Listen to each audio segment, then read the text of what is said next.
2012년 당시로 한번 돌아가 보겠습니다. 당시 윤석열은 대검 중수 1과장이었습니다.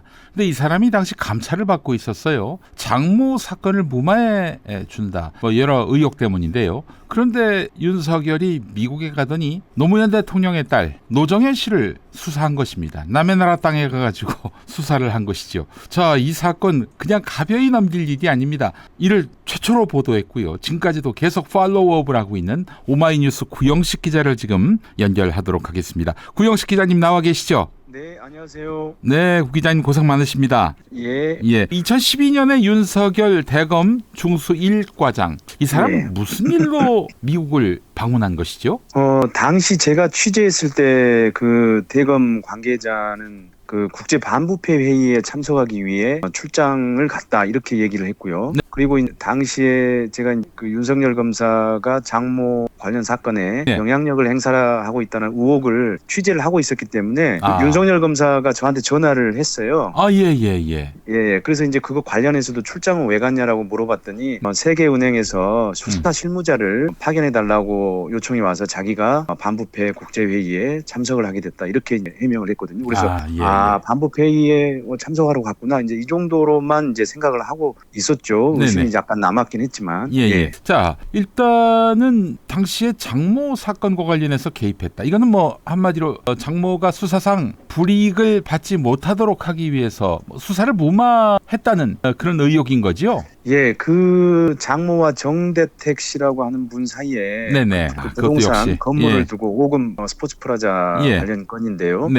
그 건과 관련돼 가지고 제가 그거를 오랫동안 취재를 했지만 정대택 씨가 장모하고의 비즈니스 관계에서 완전히 일방적으로 당한 사건이었거든요. 그렇죠. 예. 그런데도 불구하고 검찰 수사에서는 거의 모두 다 장모한테 유리하게 진행이 됐고요. 결과도 그렇게 나왔습니다. 그래서 정대택 씨는 2번인가 구속까지 되죠. 그렇습니다. 예. 그래가지고 요거 혹시 윤석열 검사 사위가 개입한 것 아닌가라는 의문이 제기됐고 그것과 관련해서 이제 그 감찰이 이루어진 상황에서 미국에 간 거란 말이에요. 예. 그 당시에 2012년 5월 31일에는 그 대검에서 진정인 그러니까 정대택 씨를 불러서 8시간 조사를 합니다. 그래서 어떤 점에서 윤석열 검사가 장모 사건에 개입을 했다는 거냐, 어떻게 영향력을 행사했다는 거냐, 이제 이런 것들을 굉장히 8시간 동안 조사를 한 거죠. 근데 바로 그 다음 날 6월 1일 날 출국을 합니다. 미국으로 출장을 가요. 근데 이제 첫 출장지는 워싱턴이고요. 거기서 이제 국제 반부패 회의가 열렸기 때문에 워싱턴으로 갔는데 이제 나중에 한 9년 뒤에 이제 10년 뒤에 밝혀지는 국정원 문건에 의해서 밝혀지는 거는 워싱턴에만 체류한 게 아니고 주로 뉴욕에 체류했다라고 국정원 문건에 나옵니다. 국정원 문건에 윤석열 검사 그 이름이 나옵니까? 거기에 사실상 윤석열 검사로 밖에 볼 수 없는 내용이 거기 나옵니다. 대검 간부 뭐 이렇게 나오나요? 예. 그러면 윤석열밖에 없겠네. 그때 뭐 대검 간부들이 떼거지로 미국에 갔을 리는 없을 것이고 혼자 간 거 아니에요? 그때 6월 1일부터 10일까지 본인도 그 반부패 국제회의에 참석을 했다고 얘기를 했고요. 그리고 대검도 윤석열 검사가 당시 대검 중수 1과장이 반부패 회의에 참석하기 위해서 미국에 출장을 갔다. 이렇게 이제 얘기를 했기 때문에 그거는 명백하게 그 뉴욕에 워싱턴에만 있지 않고 뉴욕까지 가서 그 노정현 씨 관련 수사를 진행한 사람은 윤석열 검사가 분명합니다. 아니, 노정현 씨 수사를 위해서 윤석열이 당시 미국 출장 간 김에 또 그것까지 살폈다는 얘기잖아요. 그러니까 정말 미국 회의에 참석하기 위해서인지 아니면 노정현 씨를 수사하러 간 건지 저는 후자라고 보고 있습니다. 후자다. 명목은 그 회의 참석이고. 그렇죠. 왜냐하면 미국 출장을 가려면 어쨌든 간에 명분이 있어야 되잖아요. 그러니까 이제 반부패 회의가 그때 잡혔기 때문에 아마 내부에서 어떤 논리들이 설득들이 있었는지 모르겠지만 어쨌든 윤석열 검사가 제가 가겠다라고 했겠죠. 그러면서 아마도 함께 가서 노정현 씨 수사도 함께 진행을 하겠다. 그때 이미 4개월째 수사를 하고 있었거든요. 대검 중수부에서. 윤석열 검사가 직접 수사 검사였습니다. 노정현 수사 검사.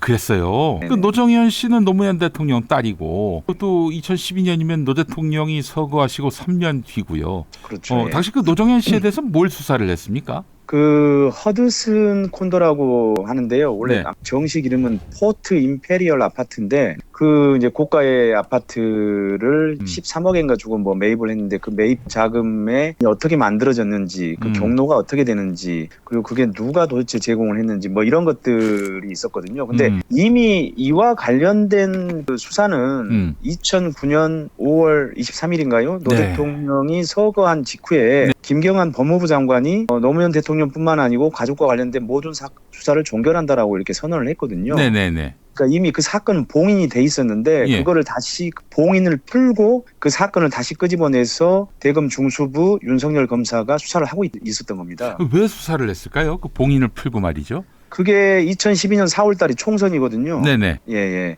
그러니까 총선에 어쨌든 그 영향을 미칠 생각으로 하지 않았을까. 그런 정치적 기획 수사이지 않을까라고 저는 생각을 하고 있고요. 그리고 실제로 총선에서 당시 새누리당이 과반으로 승리를 하게 됩니다. 네. 그 주역으로 김용민이가 꼽히기도 합니다만은 김용민의 막말 파문이. 아니 근데 그때는 6월이란 말이에요. 윤석열이 미국 간 게. 총선이 지났고 그의 그 말에 대선이 있어서 대선 때 또 한번 써먹으려고 그렇게 대선도 있었고요. 그걸 목적으로 해서 대선 승리를 목표로 해가지고 그렇게 또 여죄가 있는지 없는지를 이제 털려간 것이다. 어떻게 성과가 있었습니까? 거기서 자기네들이 참고인으로 조사할 만한 사람들, 거기 국정원 문건에는 제보자라고 나옵니다. 그러니까 그 제보자라고 하는 사람은 아마도 이 수사가 진행되기 전에 조갑제닷컴의 조갑제 기자가 그 노종현 씨의 아파트 매입 자금과 관련된 그 장문의 기사를 씁니다. 그 직후에 보수 단체가 고발을 해서 검찰이 수사하는 이제 패턴으로 전형적인 패턴으로 이제 수사가 시작된 건데요. 고발 사주 같네요. 보니까 흐름이. 다 그렇게 돼 있습니다. 그래서 이제 대검에서는 그거를 수사를 하고 있었는데 윤석열 검사가 뉴욕에 가서 그 제보자와 그 다음에 참고인으로 조사할 만한 사람들 직접 만나고 그렇게 했다라고 국정원 문건에 나와 있습니다. 이거는 제가 무슨 그 상상을 해서 얘기를 하는 게 아니고요. 국정원 문건에 윤석열 검사의 뉴욕 체류, 즉 노종현 씨 관련 수사 상황을 수사 내용을 수사 진행한 상황을 자세하게 기록을 하고 있어요. 그러니까 그 내용에 바탕으로 두면은 뭐 제보자라든지 그다음에 참고인으로 될 만한 사람들도 만나고 그래서 꽤 수사를 진행을 했고 그리고 나중에 검찰은 노종현 씨를 이제 기소를 하죠. 네. 기소를 하고 구형을 징역 6개월을 구형을 하고요. 그리고 최종적으로는 징역 4개월 그다음에 집행유예 1년으로 이제 결론이 나죠. 뭐 대검 중수부가 수사한 것 치고는 너무 가볍죠. 뭐 10년형, 20년형 이 정도쯤 돼야 사실 대검 중수부가 다룰 만한 사건인데. 그러니까는 징역 4개월을 하기 위해서 집행유예를 받기 위해서 대검 중수부가 나서서 수사를 했다라고 하면 제가 봐서는 뭐 이게 웃을 일이죠. 그러니까 당연히 정치적 기획 수사기 때문에. 그렇죠.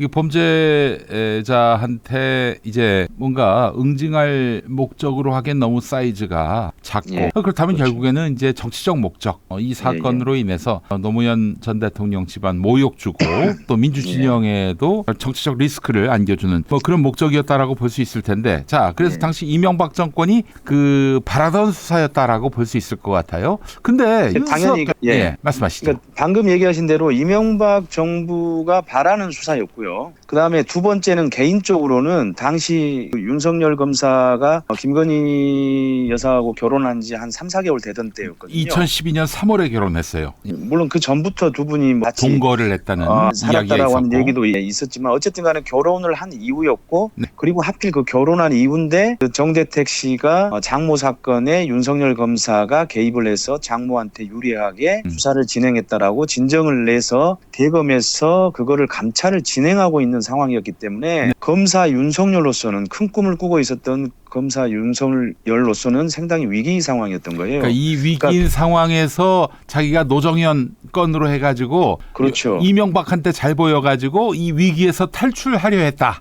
저는 개인적인 측면에서 보면 바로 그 위기 국면에서 검찰 내에서의 어쨌든 이명박 정부 들어서 잘 나가고 있었지 않습니까? 대검 범죄정보 담당관을 시작으로 해서 대검 중수부에 진입을 해서 이과장을 했고 당시 1과장을 하고 있었기 때문에 그러니까 어쨌든 간에 잘 나가고 있었는데 갑자기 문 장모 사건에 영향력을 행사했다라고 하는 진정이 들어와서 자기가 감찰을 받고 있단 말이죠. 그러니까 사실 위기 상황이죠 개인적으로. 왜냐하면 그런 사건이 만약에 제대로 감찰을 받으면 그 검사는 사실 승진하기가 대단히 어렵거든요. 그럼요. 그냥 옷 벗어야죠 사실은.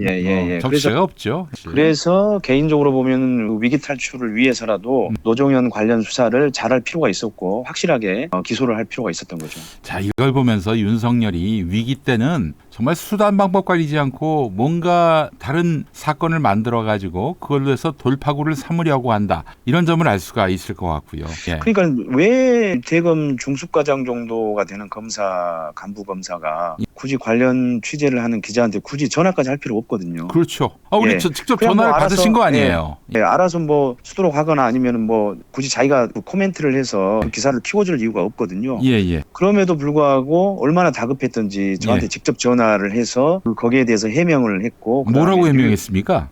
정대택 씨는 자기 부인을 꽃뱀이라고 모는 아주 정신이 이상한 사람이고 모든 거는 사실이 아니다라고 이제 그렇게 부인을 했거든요. 예. 그러면서 이제 미국 출장에 대해서도 그거는 세계은행에서 수사 실무자를 초대해서 제가 가게 된 것뿐이다라고 얘기를 했죠. 물론 당연히 노정현 씨 관련 수사를 진행했다라는 걸 그때 얘기할 필요는 없었겠죠. 네. 그거는 숨겼죠. 자, 이제 남은 어떤 과제가 있을 것 같습니다. 우리 저 구영식 기자님한테 추가 취재 계획이 있으신가요? 저는 이게 몇 가지가 좀 밝혀져야 되는데요. 만약에 이제 다음 대선에서 민주당 정부가 집권을 했을 경우에 반드시 밝혀야 될 내용이 있다고 생각이 드는데요. 첫 번째는 그 대검 중수부에 봉인돼 있던 그 노무현 수사 기록의 재검토를 누가 지시했는가, 누가 허락했는가 하는 거거든요. 아무래도 MB 같다는 느낌이 들긴 하지만 일단 들춰봐야 알 수 있어요.